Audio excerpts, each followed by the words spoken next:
Brought to you by TechnoSpark 20 series smartphones. I'm superhuman. નમસ્કાર મિત્રો, છેલ્લું પત્તું મિત્રો શક્તિસિંહ ગોહિલ છેલ્લું પત્તું ખોલવા જઈ રહ્યા છે, પરંતુ સવાલ એ છે કે આ પત્તામાં નામ કોના?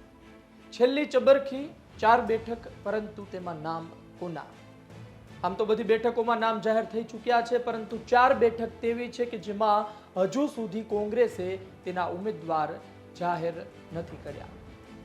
આ બેઠકોમાં રાહ જુઓ અને ત્યારબાદ નિર્ણય લો તેની પરિસ્થિતિ કામ કરી રહી છે. તેના પર વાત શક્તિસિંહ ગોહિલ શું આ છેલ્લી ચબરખીમાં લોકોને ચોંકાવશે તેના પર વાત, શા માટે આટલી બધી રાહ જોવામાં આવી તેના પર વાત, અને કયા મૂર્તિયા છે, કોને મનાવવામાં આવી રહ્યા છે તેના પર વાત. સૌપ્રથમ વાત કરી લઈએ કે કઈ કઈ બેઠક પર કોંગ્રેસે કયા કયા ઉમેદવાર ઉતાર્યા છે. ત્યારબાદ આપને કહું કે બાકીની 4 બેઠક કે જે છે મહેસાણા, રાજકોટ, નવસારી અને અમદાવાદ પૂર્વ, આ 4 બેઠક પર શું ગણિત રંધાઈ રહ્યું છે? શા માટે આજ દિવસ સુધી ઉમેદવાર જાહેર નથી કરવામાં આવ્યા? સૌપ્રથમ વાત કરીએ આપણે કયા ઉમેદવારો જાહેર થઈ ચૂક્યા છે. સૌરાષ્ટ્રથી શરૂઆત કરીએ. ભાવનગર બેઠક ગઠબંધનના ઉમેદવાર છે ઉમેશ મકવાણા, આમ આદમી પાર્ટીના બોટાદથી ધારાસભ્ય છે. કોળી ચહેરો છે, તેની સામે નીમુબેન બાંભણિયા ભારતીય જનતા પાર્ટીના ઉમેદવાર છે, તે પણ એક કોળી ચહેરો છે. ભારતીય જનતા પાર્ટી ભાવનગર લોકસભા બેઠકમાં કોને ઉતારવા તેના માટે ખૂબ જ વિચાર કરી રહી હતી અને અંતે પૂર્વ મેયર નીમુબેન બાંભણિયા પર પસંદગી ઉતારવામાં આવી. થોડા આગળ વધીએ તો અમરેલી લોકસભા બેઠક, એક એવી લોકસભા બેઠક કે જ્યાં દર વખતે કંઈ નવું જોવા મળે છે. એ પછી વિધાનસભા ચૂંટણી હોય કે પછી લોકસભા ચૂંટણી હોય. 2017માં અમરેલીમાં કોંગ્રેસે વિધાનસભા ચૂંટણીમાં સારું પ્રદર્શન કર્યું, પરંતુ 2022માં ભારતીય જનતા પાર્ટીનો પરચમ લહેરાઈ રહ્યો છે. આ સ્થિતિમાં ભારતીય જનતા પાર્ટીએ જેનીબેન ઠુમ્મરને મેદાને ઉતાર્યા છે. એક મહિલા ચહેરો છે, એક શિક્ષિત મહિલા ચહેરો છે, ઉપરથી વીરજીભાઈ ઠુમ્મર કે જેઓ કોંગ્રેસને આટલા વર્ષોથી વફાદાર છે, સિનિયર નેતા છે, તેમના પુત્રી છે. તેમની સામે ભારતીય જનતા પાર્ટીએ કોને ઉતાર્યા છે? ભરતભાઈ સુતરિયા, જિલ્લા પંચાયતમાં કામ કર્યું, ભારતીય જનતા પાર્ટી માટે વફાદાર ચહેરો, નિર્વિવાદિત ચહેરો, કોઈ પણ જૂથમાં ન આવતો ચહેરો એવું કહેવામાં આવી રહ્યું છે, પરંતુ અત્યારે કૌશિક વેકરિયા સાથે તેઓ જોવા મળે છે. વાત કરીએ આગળ જૂનાગઢ લોકસભા બેઠક. જૂનાગઢ લોકસભા બેઠકમાં કોંગ્રેસે હજુ હમણાં જ જે યાદી જાહેર કરી તેમાં હીરાભાઈ જોટવાનું નામ સામે આવ્યું છે. હીરાભાઈ જોટવા આહિર સમાજમાંથી આવે છે. જૂનાગઢ લોકસભા બેઠકમાં આમ તો કોળી સમાજની બહુમતી છે, પરંતુ આહિર સમાજ પણ મોટી માત્રામાં રહે છે. હીરાભાઈ જોટવા મેદાને છે. ભારતીય જનતા પાર્ટીએ કોળી ઉમેદવારને ફરી મેદાને ઉતાર્યા છે. રાજેશ ચુડાસમાને ફરી એક વખત તક આપવામાં આવી છે. ડોક્ટર અતુલ ચગ આત્મહત્યા કેસ આ સહિત સ્થાનિક વિરોધ છતાં પણ તેને મેદાને ઉતારવામાં આવ્યા છે. અન્ય ચહેરો રાજેશ ચુડાસમા સિવાય મળ્યો નથી. હીરાભાઈ જોટવા મેદાને છે. વાત કરીએ સુરેન્દ્રનગર લોકસભા બેઠક. છેલ્લી યાદી હીરાભાઈ જોટવા સાથે ઋત્વિક મકવાણાનું નામ પણ જાહેર થયું. ઋત્વિક મકવાણા કોળી ચહેરો છે, અખિલ ભારતીય કોળી સમાજના ગુજરાતના અધ્યક્ષ રહી ચૂક્યા, સેવા દળમાં કામ કર્યું, ગુજરાત કોંગ્રેસના કાર્યકારી પ્રમુખ, ચોટીલાથી પૂર્વ ધારાસભ્ય.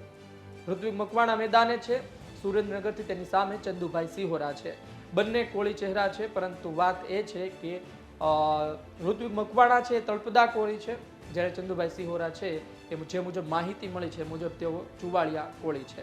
સુરેન્દ્રનગરમાં તળપદા કોળીની બહુમતી છે અને તળપદા કોળીને જ ટિકિટ આપવામાં આવે તેવી વાત હતી, તેવો વિરોધ હતો. અંતે કોંગ્રેસે તળપદા કોળી ઉતાર્યા છે, પરંતુ ભારતીય જનતા પાર્ટી છેલ્લા ઘણા સમયથી ચુવાડિયા કોળીને મેદાને ઉતારી રહી છે, જેનું પરિણામ ભારતીય જનતા પાર્ટીને આ વર્ષે કદાચ મળી પણ શકે છે, કારણ કે તળપદા કોળીને ઉતારવા માટે પોસ્ટરો પણ લાગ્યા હતા. વાત કરીએ આગળ પોરબંદર લોકસભા બેઠક. પોરબંદર લોકસભા બેઠકમાં લલિત વસોયા મેદાને છે. કોંગ્રેસના ધોરાજીથી ધારાસભ્ય રહી ચૂક્યા છે અને સારું એવું નામ ધરાવે છે પાટીદાર સમાજમાં. પોરબંદર લોકસભા બેઠકમાં લેઉવા પાટીદારના દિગ્ગજ નેતા મનસુખ માંડવિયા મેદાને છે. તેના વિરુદ્ધ એક આખું પ્રકરણ ચાલ્યું, આયાતી છે તેનું એક લેબલ લગાવવામાં આવ્યું, પરંતુ મનસુખ માંડવિયા આજે પણ પ્રચાર કરી રહ્યા છે, આજે પણ તેઓ ત્યાં આગળ ચાલી રહ્યા હોય તેવું લોકો કહી રહ્યા છે. લલિત વસોયા પણ પાછી કરી રહ્યા નથી. લલિત વસૈયાનો પણ પ્રચાર શરૂ છે. આ તમામ સંજોગોમાં શું થાય છે તે નક્કી નહીં, પરંતુ પોરબંદર લોકસભા બેઠક હવે પહેલા જેવી નથી. પોરબંદરમાં આવતી પોરબંદર વિધાનસભા અને તેમાં આવતી માણાવદર એ બંને કોંગ્રેસ પાસે હતી, આજે ભારતીય જનતા પાર્ટી પાસે છે. કુતિયાણા બેઠકમાં સમાજવાદી પાર્ટીના કાંધલ જાડેજાએ ભાજપ તરફ વલણ રાખતા રહ્યા છે. આવા સંજોગોમાં બીજી વિધાનસભામાં તો ભારતીય જનતા પાર્ટી છે, આવા સંજોગોમાં પોરબંદરમાં લીડ મેળવવી અને જીતવું ભારતીય જનતા પાર્ટી માટે સરળ છે. વાત કરીએ આગળ રાજકોટ લોકસભા બેઠકની. રાજકોટ લોકસભા બેઠકમાં ભારતીય જનતા પાર્ટીના ઉમેદવાર છે પરસોત્તમ રૂપાલા છે. છેલ્લા ઘણા દિવસથી ચર્ચામાં છે, ખરા અર્થમાં કહો તો વિવાદમાં છે. ગુજરાતની અત્યારની સૌથી ચર્ચિત બેઠક હોય તો એ છે રાજકોટ લોકસભા બેઠક. પરસોત્તમ રૂપાલાની સામે કોણ, તે સૌથી મોટો સવાલ છે. સમાચાર જે રીતે મળી રહ્યા છે તે મુજબ પરેશ ધાનાણી નક્કી છે. રાજકોટના સિનિયર નેતાઓ અમરેલી તેમને મનાવવા પણ પહોંચ્યા હતા. તેમની સાથે વાત કરવામાં આવશે અને મુખ્ય વાત એ છે કે પરેશ ધાનાણીને વિશ્વાસ વ્યક્ત કરવામાં આવશે કે તમે લડો, અમે તમારી સાથે છીએ અને તમારે જ લડવું જોઈએ, તમે મજબૂત ઉમેદવાર છો, એક તેમને સમજાવવામાં આવશે. પરેશ ધાનાણી લેઉવા પાટીદાર છે, પરસોત્તમ રૂપાલા કડવા પાટીદાર છે. અમરેલીમાં 2002માં જંગ થયો હતો. પરેશ ધાનાણીએ પરસોત્તમ રૂપાલાને હરાવ્યા હતા. વાત કરીએ આગળ થોડા ઉત્તર ગુજરાતમાં પણ આપણે પ્રવાસ કરી લઈએ તો ઉત્તર ગુજરાતમાં સાબરકાંઠા બેઠક પરથી તુષાર ચૌધરી મેદાને છે. તુષાર ચૌધરી મોટું નામ છે અને તેની સામે સાબરકાંઠા બેઠક પરથી ભારતીય જનતા પાર્ટીનો વિરોધનો વંટોળ છે. ભારતીય જનતા પાર્ટીએ ત્યાં ઉમેદવાર ઉતાર્યા હતા ભીખાજી ઠાકોર, પરંતુ એ બદલવા પડ્યા છે. આજે પણ જે ઉમેદવાર છે તેની પણ વિરોધ ચાલતો રહ્યો છે, તેનો પણ, અને તેને બદલવાને લઈને પણ વાતો વહેતી થતી રહી છે. બનાસકાંઠામાં મહિલા વર્સિસ મહિલાનો જંગ જોવા મળી રહ્યો છે. બનાસની બેન ગેનીબેન સાથે એ સૂત્ર સાથે ગેનીબેન ઠાકોર આગળ વધી રહ્યા છે. તેની સામે છે રેખાબેન ચૌધરી, ડોક્ટર રેખાબેન ચૌધરી. શિક્ષિત ચહેરો છે ભારતીય જનતા પાર્ટીનો, પોતે પ્રોફેસર રહી ચૂક્યા. આ વખતે એક વાત સારી છે, ભારતીય જનતા પાર્ટી શિક્ષિત ઉમેદવારોને પણ મેદાને ઉતારી રહી છે, પ્રોફેસર હોય કે પછી સારું એવું ભણતર મેળવી ચૂક્યા હોય. આ તેમની વાત છે. અને મુખ્ય વાત એ છે કે ગેનીબેન ઠાકોર બનાસકાંઠામાં મજબૂત જોવા મળી રહ્યા છે, પરંતુ બનાસકાંઠામાં ભારતીય જનતા પાર્ટી સતત ભરતી મેળો કરી રહી છે. રાજપૂત ક્ષત્રિય આગેવાનો પણ અત્યારે ભારતીય જનતા પાર્ટીમાં જોડાઈ રહ્યા છે. આ તમામ સંજોગોમાં ત્યાં પણ જોવા જેવી થશે. વાત કરીએ આગળ અમદાવાદ પૂર્વ બેઠકની, તો અમદાવાદ પૂર્વ બેઠક પર રોહન ગુપ્તાનું નામ જાહેર કરવામાં આવ્યું હતું, પરંતુ રોહન ગુપ્તા રણછોડ બન્યા, પાછી પાની કરી. આજે ત્યાં કોણ હશે તેના પર નજર છે. અમદાવાદ પશ્ચિમમાં ભરત મકવાણાનું નામ જાહેર થઈ ચૂક્યું છે. વાત કરીએ આગળ પાટણની, તો પાટણમાં પણ ચંદનજી ઠાકોર છે. પાટણમાં કોંગ્રેસ મજબૂત છે. આજની તારીખે પણ વડગામથી જિગ્નેશ મેવાણી છે, ચાણસમાં છે, કાંકરેજ છે, એટલે કે કોંગ્રેસની સ્થિતિ ત્યાં સારી છે. અને ચંદનજી ઠાકોર પાઘડી ઉતારી મત માગી ચૂક્યા છે. ભરતજી ડાભી તેની સામે છે. ભરતસિંહ ડાભીને રિપીટ કરવામાં આવ્યા છે પાટણ બેઠક પરથી. આગળ વાત કરીએ તો મુખ્ય બેઠક સુરત, નિલેશ કુંભાણી કોંગ્રેસના ઉમેદવાર છે. આમ આદમી પાર્ટી સુરતમાં મજબૂત છે, આમ આદમી પાર્ટીનો સપોર્ટ છે અને નિલેશ કુંભાણીને લઈને ગઠબંધનની બેઠકો પણ થઈ ચૂકી છે અને જાહેર સભાઓ પણ થવા લાગી છે. આ જોતા સુરતમાં ભારતીય જનતા પાર્ટીની નીંદ હરામ થઈ રહી છે. આગળ વાત કરીએ બીજી લોકસભા બેઠકોની, તો વલસાડથી અનંત પટેલ છે, કોંગ્રેસે ઉતારેલા આદિવાસી ચહેરો છે, મોટું નામ છે.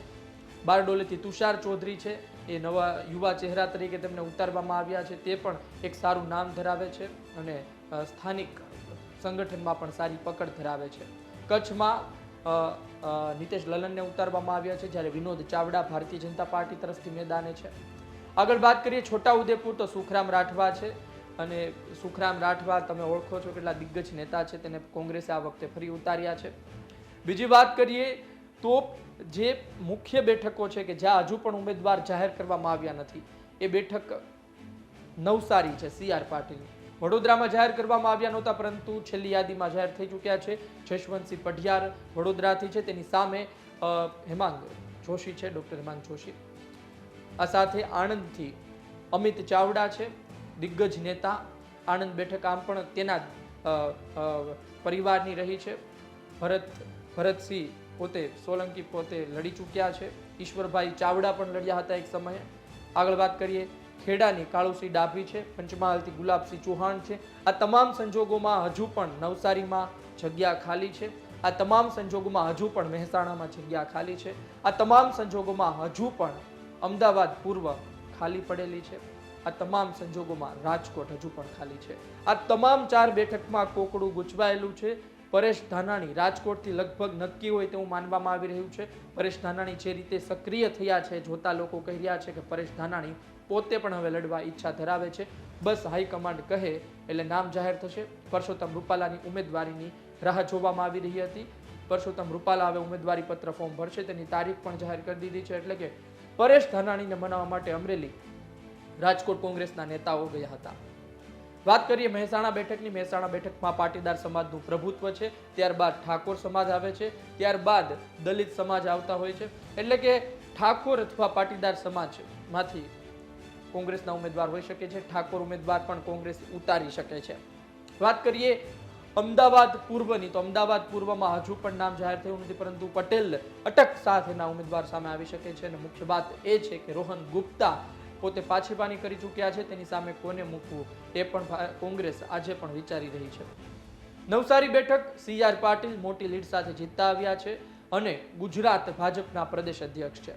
તેની સામે કોને મૂકવા મુમતાઝ પટેલ લડવા માટે ઈચ્છા વ્યક્ત કરી ચૂક્યા છે, પરંતુ મુમતાઝ પટેલ નવસારીમાં ન ચાલે.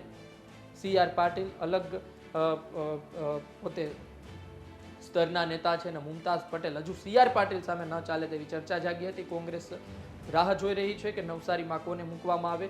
રાજકીય પંડિતો તેવું પણ કહી રહ્યા છે કે નવસારીમાં રાહ જોવામાં આવી રહી છે, પરંતુ એટલું મોડું ના થઈ જાય કે પછી CR પાટીલ જેટલી લીડથી જીતે છે તેનાથી પણ વધુ લીડ સાથે જીતે અને કોંગ્રેસના ઉમેદવારનું ટાઈપીસ થઈ જાય.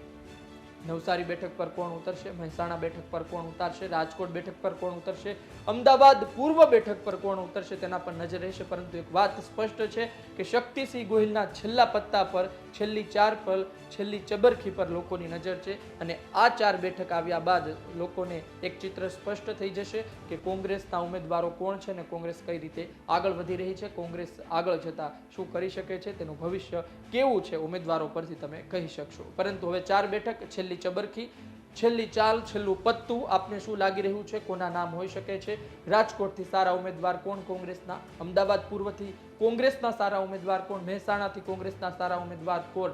અને નવસારીથી શું કોંગ્રેસ પાસે કોઈ ઉમેદવાર છે કે નહીં? આપ કોમેન્ટ બોક્સમાં લખી શકો છો.